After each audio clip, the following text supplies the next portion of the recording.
Alors bonjour, la manipulation que nous allons faire aujourd'hui, elle concerne la commune de Bingerville avec ce problème d'urbanisation et donc de drainage d'eau pluviale, n'est-ce pas, d'inondation. Et nous allons donc parcourir dans ce sens plusieurs logiciels. Nous sommes déjà sur le logiciel Google Earth. Nous allons, à partir de Google Earth, faire la visualisation. Après, nous allons passer sur le logiciel QGIS, et peut-être pour voir certains éléments tels que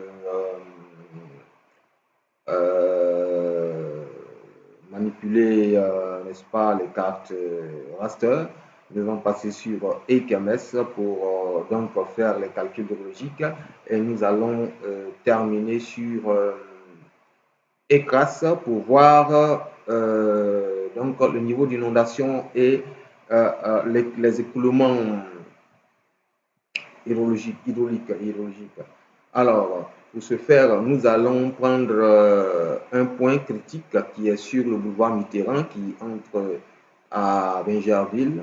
Et ce point-là, c'est justement l'ouvrage de franchissement, l'ouvrage hydraulique qui se situe donc à ce niveau, au niveau de l'entrée de Bingerville, donc entre les deux écoles, l'école Centre Unité de l'électricité et l'axe ESIE, qui est maintenant, je crois, un institut universitaire d'innovation ou autre chose, je crois.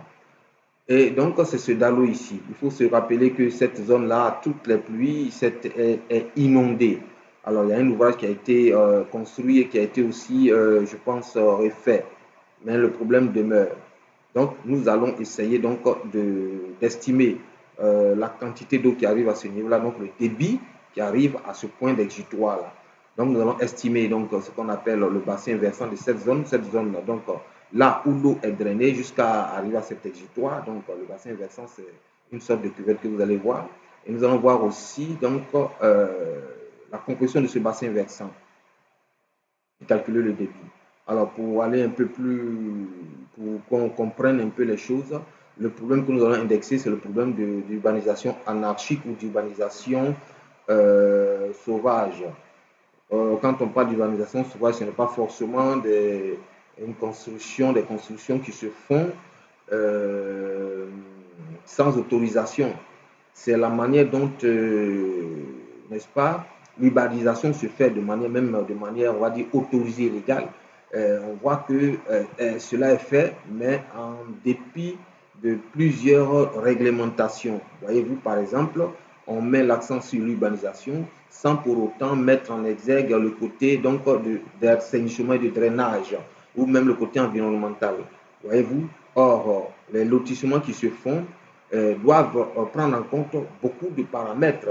C'est un élément pluridisciplinaire lorsqu'on veut justement apporter une modification à l'environnement.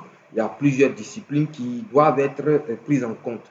Mais ici, on a comme l'impression, ou bien ce qui est mis en compte forcément, simplement, c'est l'urbanisation tout azimut et les lotissements, les plans de lotissement.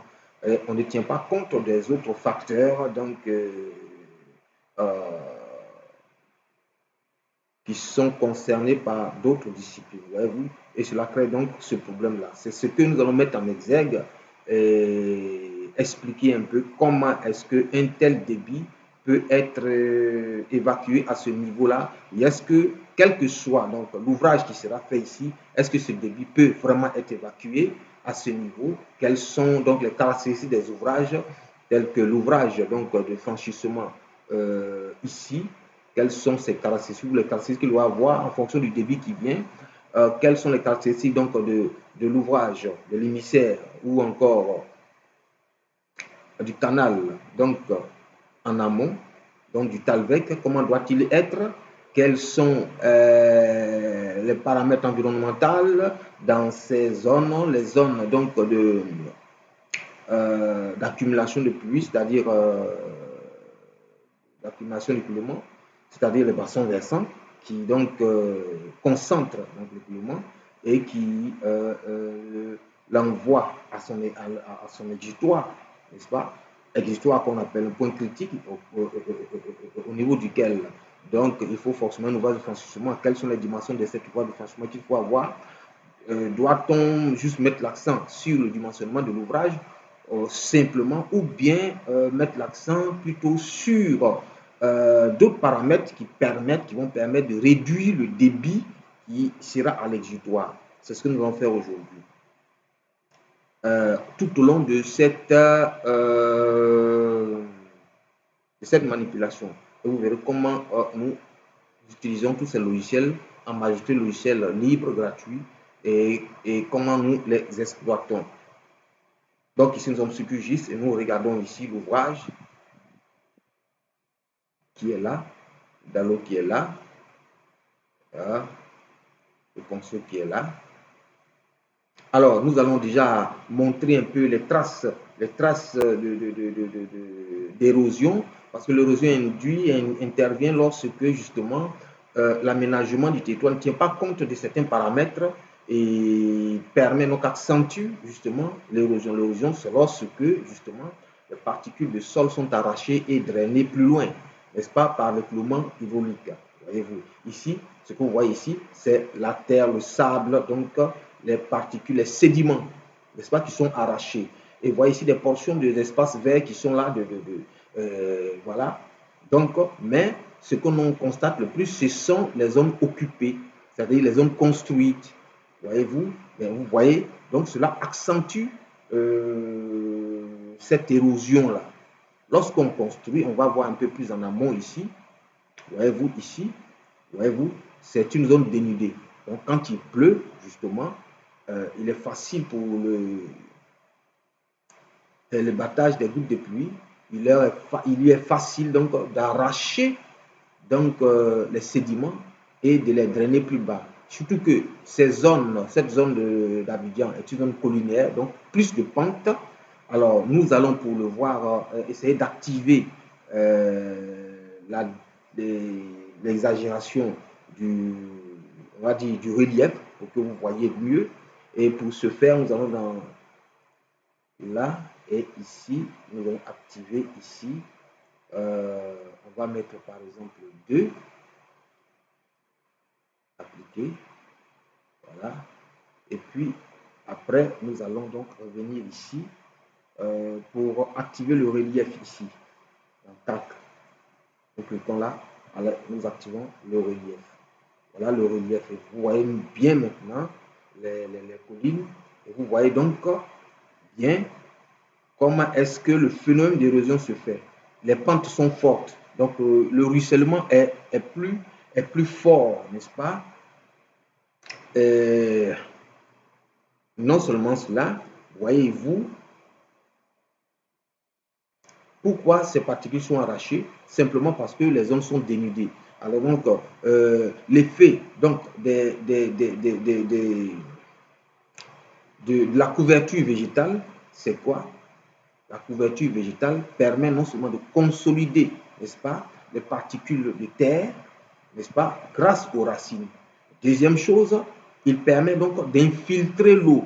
Quand il y a des plantes, l'eau s'infiltre plus facilement parce qu'il y a ce qu'on appelle la nappe phréatique, et qui permet donc de recueillir cette eau-là qui entre dans la terre. Voyez-vous? Et lorsque l'eau s'infiltre, il n'y a pas d'érosion parce que les racines sont, la plante est là, la couverture végétale est là. Mais lorsque cela n'est pas, alors donc le sol n'est pas fixé en place. Il y a donc les particules de sol qui sont arrachées. Pourquoi les particules de sol sont arrachées? Parce que l'érosion, l'infiltration est nulle, on va dire, et donc l'eau qui ruisselle est plus abondante. Et quand il est plus abondant, bien sûr, il est plus fort, il a plus de force pour arracher les particules à la terre. C'est tout simplement cela. Et c'est ce qui crée. Et lorsqu'on a cette zone de colline, justement, les pentes sont fortes, il accentue donc l'effet du ruissellement. Et donc, toutes les particules arrachées donc, se retrouvent dans les zones les plus basses, qu'on appelle les zones de Talvec. C'est ce que vous voyez ici, en couleur plus ocre, voyez-vous. Alors, on va faire la différence. Nous allons prendre par exemple au niveau de la forêt du Banco et vous allez voir la différence. La forêt du Banco, c'est une forêt où justement la végétation est conservée. vous constaterez ici qu'à l'intérieur, c'est un cours d'eau qui est là. Et ce cours d'eau, il aboutit ici à cette zone-là, au niveau donc de l'autoroute du Nord, à la sortie d'Adjamé, à Tekoubé. Voyez-vous ici, voilà, c'est là. Vous voyez, on constate donc un écoulement. Mais il n'y a pas d'érosion puisque le sol est consolidé. Vous voyez, il n'y a pas de sédiments que nous voyons parce que justement la forêt est là. Et l'importance de cette forêt-là, c'est quoi? Puisque la nappe phréatique, elle est toujours alimentée parce que l'eau s'infiltre. Et donc, tout au long de l'année, le cours d'eau, il est permanent, il est périn. Ce qui est différent des zones où, justement, puisqu'il n'y a pas de nappe, le phénomène de ruissellement se fait pendant qu'il pleut. Quand la pluie cesse, puisqu'il n'y a pas d'infiltration, les nappes phréatiques donc, sont sèches, on va dire. Donc, dès que cette pluie cesse, dès que les inondations cessent, puisqu'il y a les inondations aussi, il n'y a plus d'eau, voyez-vous. Et donc, voilà un peu ce que nous allons voir. Alors, ceci dit, nous allons donc, comme nous l'avons dit tout à l'heure, nous allons essayer donc de procéder donc à notre calcul. Alors, ce que vous voyez ici aussi, ça c'est une petite forêt. Pour ceux qui savent, le dahlia fleur, pour ceux qui savent, c'est une zone de forêt qui est aussi dans la même zone. Hein. Bingerville, pas forcément Bingerville, mais très à côté de Bingerville, on va dire. À Kodo, je crois bien. Voilà. Et dahlia fleur, pour ceux qui se rappellent, il y a une entreprise qui voulait, une multinationale qui voulait utiliser cette zone-là pour construire, voyez-vous, et cela fait un tollé.